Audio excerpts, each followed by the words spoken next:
सरस्वती और उसकी सास कौशल्या मिलकर रोजाना सुबह जल्दी उठ जाती और रसगुल्ले और मिठाइयां बनाकर देवराम को देती। देवराम उन मिठाइयों को एक पतीले में भरकर गांव की गली गली में घूमकर बेचता। सरस्वती और कौशल्या बहुत ही स्वादिष्ट मिठाइयां बनाती थी। खासकर उनके हाथों से बनाए रसगुल्ले गांव के बच्चे तो क्या, बड़े बूढ़े भी बहुत पसंद करते थे कि शाम तक देवराम की सारी मिठाइयां बिक जाती थी। देवराम, जरा रुकना, रसगुल्ले हैं या खत्म हो गए? काकी बस 2 पीस ही बचे हैं। चलो अच्छा है, लाओ दे दो। रात को रोटी के बाद मीठा खाने को जी करे तो तुम्हारे काका के मुंह पर तुम्हारा ही नाम आता है। बार बार बोल रहे थे कि जाकर देखो कि देवराम निकल तो नहीं रहा।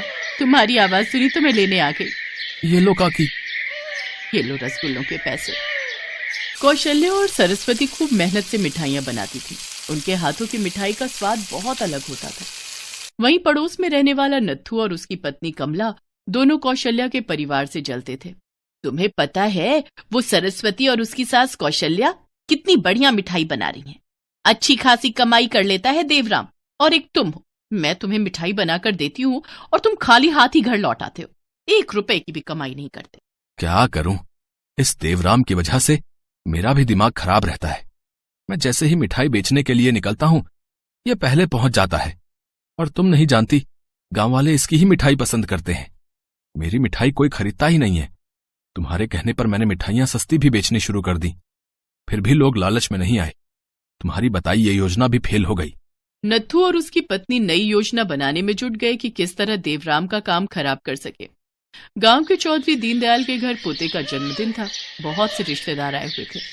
दीनदयाल के परिवार वाले जानते थे कि देवराम जो रसगुल्ले बेचता है वो बहुत ही स्वादिष्ट होते हैं, तो सबने चौधरी दीनदयाल से देवराम के रसगुल्ले खाने की इच्छा जाहिर की।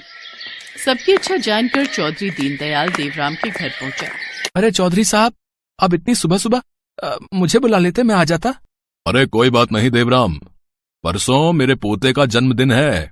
बच्चों ने तुम्हारे रसगुल्ले खाने की डिमांड रखी है भाई, इसलिए 10 किलो रसगुल्ले बनाकर मेरे घर दे जाना। अब ये लो, 300 रुपए किलो के हिसाब से तुम्हारे 3000 रुपए बने। ये पकड़ो। शुक्रिया चौधरी साहब, मैं परसों सुबह तक रसगुल्ले घर पहुंचा दूंगा। चौधरी दीनदयाल के जाने के बाद नत्थू देवराम के पास आता है। उसे सारी बात पता चलती है और उसे एक नई योजना मिल जाती है। क्या बात है सरस्वती, आज तो तुम काम में बहुत व्यस्त दिखाई दे रही हो। हाँ, वो मैं रसगुल्ले बना रही थी। चौधरी साहब ने ऑर्डर दिया है, कल सुबह तक देकर आने हैं। कौशल्या चाची कहाँ है, दिखाई नहीं दे रही? माँ जी मंदिर तक गई हैं, बस आती ही होंगी। अच्छा सुन, अरे तेरे पास इस साड़ी के साथ का पेटीकोट होगा? मुझे अपनी बहन के घर एक फंक्शन में जाना है और मेरे पास इस साड़ी के साथ का कोई पेटीकोट ही नहीं है। तुम बैठो, मैं संदूक में देख कर आती हूँ। अगर मिल गई तो बहुत अच्छी बात है। सरस्वती सीधी सादी थी, वो कमला की चालाकी को समझ नहीं पाई।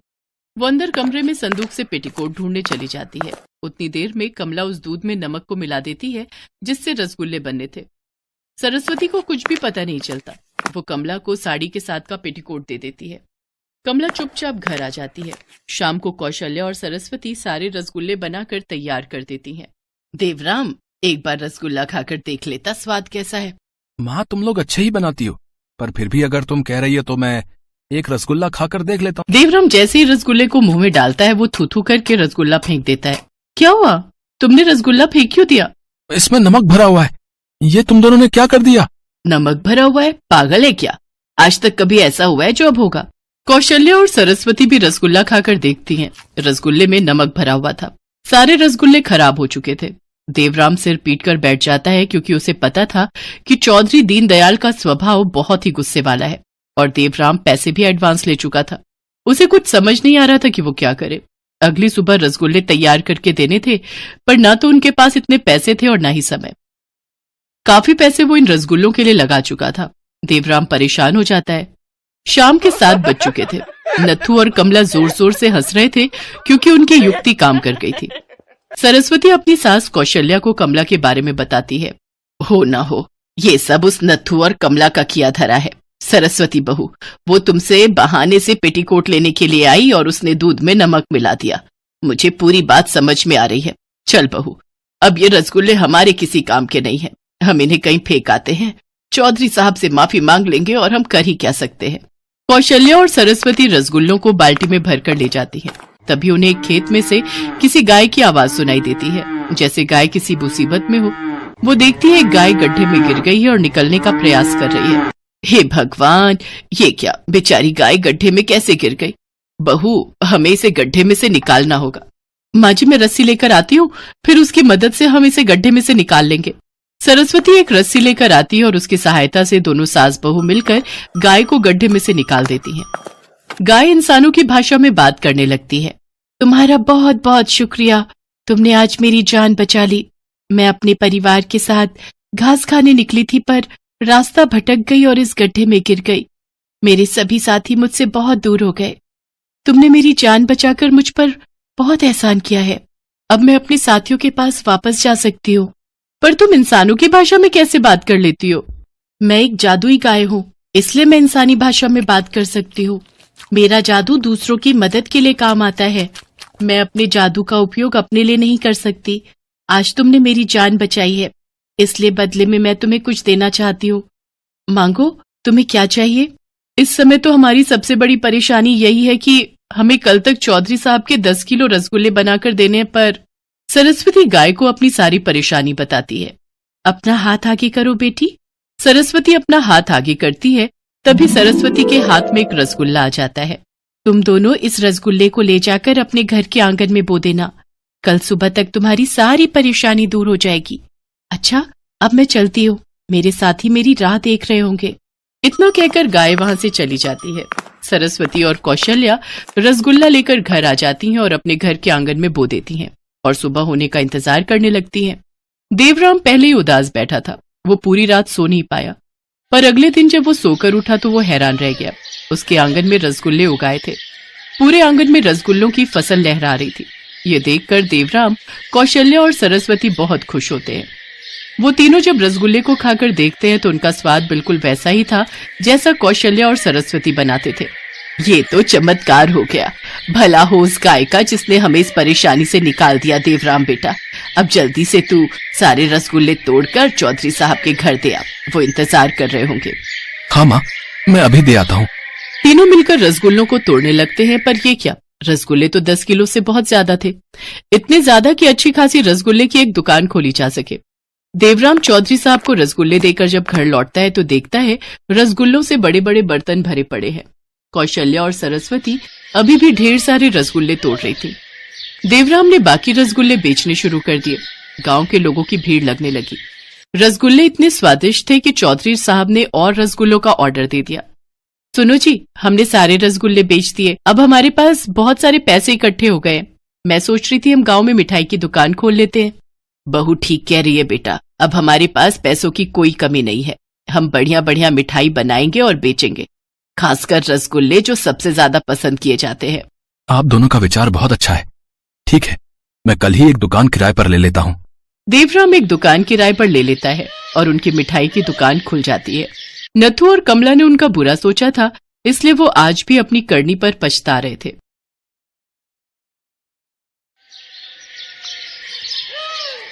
माला और सरजू कई सालों से गांव के अमीर सेठ जय किशन के यहाँ काम करते थे। सरजू सेठ की फैक्ट्री में मजदूरी किया करता था और माला उसके घर के सारे कामकाज। सरजू और माला के 2 बच्चे भी थे, बिंदिया और शिवा। सरजू और माला जितने ईमानदार और मेहनती थे, सेठ और उसकी बीवी सरिता उतने ही घमंडी और लालची थे। वो गरीबों को अपने पैरों की धूल समझते थे। माला, अरे माला, कहाँ मर गई? यहाँ जल्दी।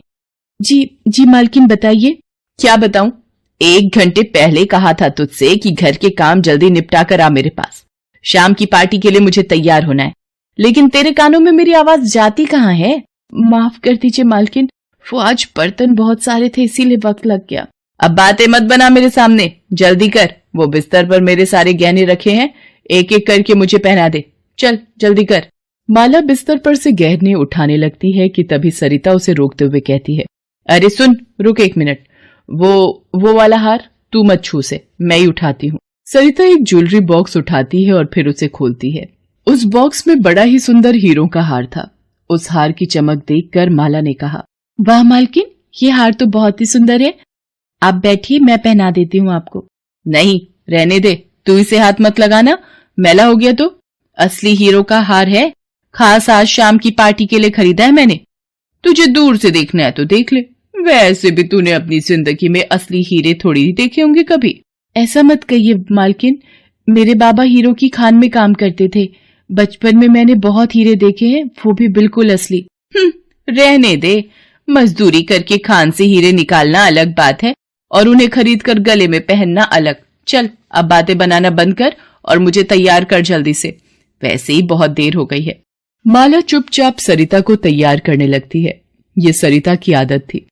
उसे अपनी अमीरी पर इतना घमंड था कि वो अपनी महंगी चीजों का दिखावा करने का एक भी मौका नहीं छोड़ती थी, खास तौर पर माला के सामने, क्योंकि वो जानती थी कि ये सब खरीद पाना माला के बस से बाहर था। दूसरी तरफ माला को बाकी चीजों से इतना फर्क नहीं पड़ता था, लेकिन गहनों का उसे भी बड़ा शौक था, पर वो कभी अपना ये शौक पूरा नहीं कर पाई। सरिता तैयार होकर सेठ के साथ पार्टी में चली गई और माला सारे काम निपटा कर अपने घर पहुंची। उसका उदास चेहरा देखकर सरजू ने उससे पूछा, क्या हुआ माला, आज क्या दिखाकर जलाया तुझे मालकिन ने? मैं किसी से जलती वलती नहीं हूँ, वो तो बस ऐसे ही। तू मुझसे झूठ नहीं बोल सकती माला, बता दे मुझे, अगर मेरे बस में हुआ तो मैं भी ला दूंगा तेरे लिए। क्या ला दोगे? वैसा ही हीरो का हार जैसा मालकिन पहन कर गई है पार्टी में। माला ये क्या कह रही है तू? इतनी बड़ी ख्वाहिशें कब से होने लगी तेरी? हाँ तो क्या बुरा है ख्वाहिश रखने में? सिर्फ पेट भरना ही जीवन का नाम है क्या? माला की आंखों में बेबसी के आंसू थे। वो गुस्से में घर की दहलीज पर आकर बैठ जाती है। तभी वहां एक बूढ़ी अम्मा आती है और अपना खाली कटोरा माला की तरफ बढ़ाते हुए कहती है, इस बुढ़िया के पेट की आग बुझा दे बेटी, भगवान तेरी हर इच्छा पूरी करेगा। खाना तो मैं दे दूंगी अम्मा, पर मेरी इच्छा पूरी करना शायद भगवान के बस की बात भी नहीं है। इतना कहकर माला घर के अंदर जाती है और कुछ ही देर में खाना लेकर वापस आती है। बूढ़ी अम्मा उससे खाना ले लेती हैं और फिर उससे कहती हैं, ऐसा नहीं है बेटी, भगवान चाहे तो क्या नहीं कर सकता। जैसे तूने इस वक्त खाना खिलाकर मेरी इच्छा पूरी की है, वैसे ही भगवान तेरी भी इच्छा जरूर पूरी करेंगे। बूढ़ी अम्मा अपने पुराने झोले में से कुछ निकालकर माला को देती है और कहती, ये ले बेटी, भगवान का प्रसाद समझकर रख ले। और हाँ, मेरी एक बात हमेशा याद रखना बेटी, इच्छा बस तब तक इच्छा रहती है जब तक वो पूरी नहीं हो जाती। असली इम्तिहान तो इस बात का है कि अपनी इच्छा पूरी हो जाने के बाद तू क्या करती है। इतना कहकर बूढ़ी अम्मा वहां से चली जाती हैं। माला अपनी मुट्ठी खोलकर देखती है तो उसमें कुछ बीज होते हैं जो बूढ़ी अम्मा उसे देकर गई थी। वो उन बीजों को सरजू के पास लेकर जाती है और उसे सारी बात बताती है। मुझे तो कुछ समझ नहीं आ रहा कि इन बीजों का करना क्या है, और न ही कुछ और जो वो अम्मा मुझसे कहकर गई। अरे इसमें इतना सोचना क्या है, बीज है तो इन्हें घर के पीछे जाकर बो दे, कुछ ना कुछ तो उग ही जाएगा। माला ऐसा ही करती है। घर के पीछे जो थोड़ी बहुत जगह थी उसके पास, वहां जाकर वो उन बीजों को मिट्टी में दबा देती है। कुछ ही दिनों में वहां कुछ पौधे उग जाते हैं, जिन्हें देखकर बिंदिया माला से कहती है, माँ देखो ना, घर के पीछे कितने सुंदर पौधे उगाए हैं, उनकी पत्तियां एकदम चमकीली हैं। माला तुरंत जाकर देखती है, वाकई उन पौधों की पत्तियां बिल्कुल अलग तरह की। अरे हाँ रे बिंदिया, ये तो वही जगह है जहां मैंने वो बूढ़ी अम्मा के दिए बीज दबाए थे। लगता है उन्हीं से ये पौधे उगाए हैं। तुम दोनों इन्हें तोड़ना मत, ठीक है? इन्हें थोड़ा और बड़ा होने दो, फिर शायद इनमें कोई फूल या फल भी आ जाए। उस दिन से माला उन पौधों की अच्छे से देखरेख करने लगती है। कुछ ही दिनों में वो पौधे काफी बड़े हो जाते हैं और उनमें बड़े ही सुंदर फूल भी उगने लगते हैं। फिर एक दिन तेज आंधी में एक पौधा टूट जाता है। ये देखकर सरजू माला से कहता है, माला ये पौधा तो टूट गया, लेकिन इसकी जड़ अभी भी ठीक है। ऐसा करता हूँ, इसे उखाड़ कर दूसरी जगह लगा देता हूँ, वैसे भी इन पौधों के लिए यहाँ जगह कम पड़ रही है। हाँ ठीक है, ये सही रहेगा। सरजू जैसे ही उस टूटे पौधे की जड़ उखाड़ता है, उसकी आंखें फटी की फटी रह जाती हैं। पौधे की जड़ में कई सारे चमकीले पत्थर लटक रहे थे। माला ने उन पत्थरों को छूकर देखा और फिर चौंकते हुए बोले, ये तो हीरे हैं जी, वो भी बिल्कुल असली। क्या कह रही है माला? अगर ये सच है तो? अगर नहीं जी, ये बिल्कुल सच है, ये असली हीरे ही हैं। अब समझ आई मुझे उन अम्मा की बात। सच में भगवान ने उन्हें भेजा था मेरी इच्छा पूरी करने के लिए। अब बैठे क्या हो, जल्दी करो, बाकी के पौधों को भी उखाड़ कर देखते हैं। माला और सरजू बाकी के पौधों को उखाड़ कर देखते हैं। सभी पौधों की जड़ें असली हीरों से भरी पड़ी थीं। उन दोनों ने उन पौधों के फूलों से और बीज तैयार किए और अब तो वो हीरों की खेती करने लगे। माला और सरजू के दिन फिर गए थे। उन हीरों ने उन्हें पूरे गांव में सबसे मालदार बना दिया था। अब माला सारा दिन गहनों से लदी रहती। अब वो दोनों किसी के नौकर नहीं बल्कि सबके मालिक बन गए थे।